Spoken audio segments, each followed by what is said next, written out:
नमस्कार विद्यार्थी मित्रांनो, स्टडी फ्लो अपडेट्समध्ये आपलं पुन्हा एकदा सर्वांचं स्वागत आहे. मित्रांनो, यूको बँक अंतर्गत जनरलिस्ट अँड स्पेशालिस्ट ऑफिसर्स या पदांची पदभरती सुरू झालेली आहे. कशा प्रकारे तुम्हाला याच्यासाठी अर्ज करायचा आहे, काय पूर्ण प्रोसेस आहे, या व्हिडिओमध्ये आपण पाहणार आहोत. व्हिडिओ एंडपर्यंत पहा. नवीन असाल चॅनलवर सबस्क्राईब नक्कीच करा. तर हे ऑफिशियल PDF आहे जे की 15 पेजेसचं आहे. याच्यामध्ये जी इम्पॉर्टंट इन्फॉर्मेशन आहे ती आपण पाहणार आहोत. तसेच डिस्क्रिप्शनमध्ये व्हॉट्सॲप, टेलिग्राम आणि इंस्टाग्रामची लिंक दिलेली आहे. ग्रुप जॉईन करा आणि आमच्याशी कनेक्ट करा. तिथे आम्ही इतरही अपडेट्स टाकत राहतो. तर यांनी दिलेला आहे, सर्वात प्रथमच दिलेला आहे, UCO bank invites online applications from eligible candidates for appointment in various positions under journalist and specialist cadre. तर हे जे पद आहेत, journalist and specialist cadre officers, तर याकरिता यांनी ऑनलाईन पद्धतीने अर्ज मागवण्यात सुरू केलेले आहे. यांची ऑफिशियल वेबसाईट तुम्ही स्क्रीनवर पाहू शकता. ही वेबसाईट आहे, इथे जाऊन तुम्ही जे आहे रीड करू शकता. तसेच हे PDF आणि याचं मराठी रूपांतर जे आहे डिस्क्रिप्शनमध्ये पहिली लिंक आहे, तिथे क्लिक करून तुम्ही रीड करू शकता. आता याच्यामध्ये पोझिशन्स दिलेले आहेत, एज दिलेला आहे, म्हणजे जे एज लिमिट आहे ते सुद्धा दिलेलं आहे, वॅकन्सीज दिलेल्या आहेत आणि पुढे प्रत्येक प्रवर्गानुसार किती वॅकन्सीज आहेत ते सुद्धा इथं दिलेलं आहे. तुम्ही स्क्रीनला पॉज करा, व्हिडिओची क्वालिटी जी आहे ती थोडी इन्क्रीज करा, जेणेकरून तुम्हाला समजेल याच्यामध्ये कोणकोणते किती वॅकन्सीज आहेत, कोणत्या प्रवर्गासाठी कोणकोणत्या वॅकन्सीज देण्यात आलेल्या आहेत. तर हे तुम्ही रीड करू शकता. टोटल जर वॅकन्सीज पाहिला तर 173 वॅकन्सीज याच्यामध्ये देण्यात आलेले आहेत, म्हणजे भरण्यात येणार आहेत. 173 वॅकन्सीजसाठी हे पदभरती सुरू आहे. याच्यामध्ये पे स्केल जो आहे तो तुम्ही पाहू शकता. बेसिक पे स्केल तुमच्या स्क्रीनवर आहे. असा पे स्केल जो असणार आहे या पदांकरिता राहणार आहे. एलिजिबिलिटी क्रायटेरिया काय काय आहे तर बघा, आता पदे तर माहीत आहेत आपल्याला, स्पेशालिस्ट आणि जर्नलिस्ट कॅडरे ऑफिसर्स. तर याच्यासाठी जे आहे सिटिझन ऑफ इंडिया जे की आपण असतो, पण जर नेपाळ असेल, भूतान असेल तर तिथलंही चालतं, तिबेटियन रिफ्युजीज वगैरे ते पण चालतं. तर नॅशनॅलिटी मस्ट आहे, असली पाहिजे. रिलॅक्सेशन दिलेलं आहे, जे रूल्स आहेत, ॲक्ट आहेत त्यानुसार जे SC ST प्रवर्गातील उमेदवार असतील त्यांना 5 वर्षाचं एज रिलॅक्सेशन आहे. OBC या प्रवर्गातील उमेदवारांसाठी 3 वर्ष, PWD जे बेंचमार्क डिसॅबिलिटी ज्यांना असेल त्यांना 10 वर्ष, त्याचबरोबर एक्स सर्व्हिसमॅन यांना 5 वर्ष आणि जे 1984चे जे दंगे झाले होते, रायट्स, त्यांच्यासाठी 5 वर्षाचं एज रिलॅक्सेशन देण्यात आलेलं आहे.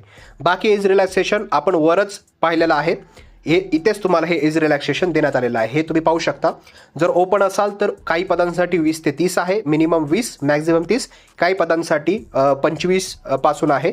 तर हे तुम्हाला पाहायचं आहे. त्याचबरोबर EWS तसेच जे PWD स्टुडंट्स आहेत त्यांच्यासाठी इथे माहिती देण्यात आलेली आहे, कशा प्रकारे काय असलं पाहिजे, किती एकरच्या खाली तुमची जमीन असली पाहिजे म्हणजे तुम्ही EWS आरक्षण क्लेम करू शकता. ही माहिती तुम्ही मला कॉमेंट सेक्शनमध्ये विचारू शकता जर तुम्हाला अडचण येत असेल तर. आता एज्युकेशन क्वालिफिकेशन काय आहे तर बघा, ट्रेड फायनान्स ऑफिसर जे आहे त्याच्यासाठी एज्युकेशन क्वालिफिकेशन देण्यात आलेलं आहे. ग्रॅज्युएट इन एनी डिसिप्लिन, कोणतीही तुमच्याकडे डिग्री असेल चालतं, फक्त रिकॉग्नाइज युनिव्हर्सिटीमधून असावी.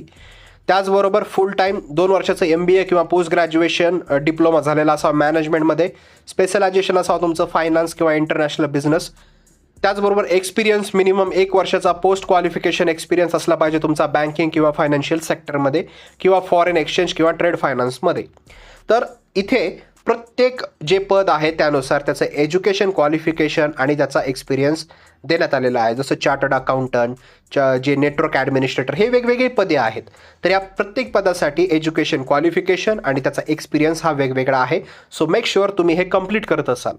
ॲप्लिकेशन फी काय असणार आहे तर बघा, सर्वप्रथम ॲप्लिकेशन 13 तारखेपासून स्टार्ट झालेले आहेत आणि 2 फेब्रुवारी 2026 पर्यंत तुम्ही जे आहे ॲप्लिकेशन करू शकता. म्हणजे जवळपास तुम्हाला 19 ते 20 दिवस तुम्हाला आत्ता भेटलेले आहेत.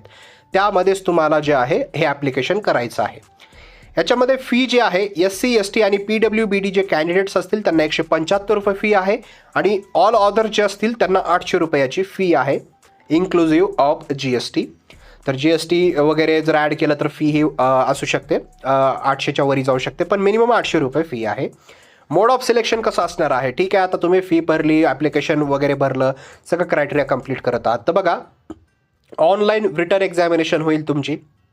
त्याचबरोबर किंवा तुमची स्क्रीनिंग होईल किंवा ग्रुप डिस्कशन असेल किंवा इंटरव्ह्यू घेतला जाईल. कोणतीही प्रोसेस जी असेल ती बँक डिसाईड करेल आणि त्यानुसार तुमचं सिलेक्शन केलं जाईल. स्क्रीनिंग कमिटी जी असेल जी बँकद्वारेच याच्यामध्ये म्हणजे सिलेक्शन होणार आहे. बँकद्वारेच सगळ्या गोष्टीचं आहे ते मॅनेजमेंट केलं जाणार आहे. तुम्हाला जेही इलिजिबिलिटी क्रायटेरिया आहेत ते पूर्ण करायचे आहेत. त्यानंतर तुम्हाला शॉर्टलिस्ट केलं जाईल. त्याच्यानंतर तुमचं व्हेरिफिकेशन केलं जाईल डॉक्युमेंटचं. त्याचबरोबर पुढे मेरिट लिस्ट वगैरे येईल, त्यानुसार तुमचं याच्यामध्ये सिलेक्शन होईल.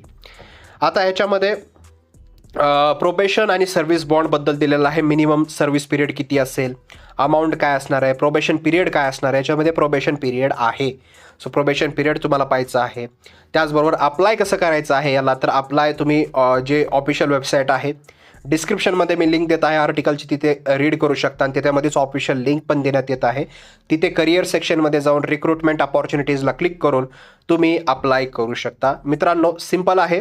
जर तुम्ही एज्युकेशन क्वालिफिकेशन पूर्ण करत असाल तर तुम्ही इझिली, जर जनरल कॅन्डिडेट असाल तर 800 रुपये फी भरून, किंवा जर SC ST PWD या कॅटेगरीमधून असाल तर सिंपल फी भरून, खूप कमी फी भरून तुम्ही याच्यासाठी अप्लाय करू शकता आणि ही जॉब जी आहे ती मिळू शकता.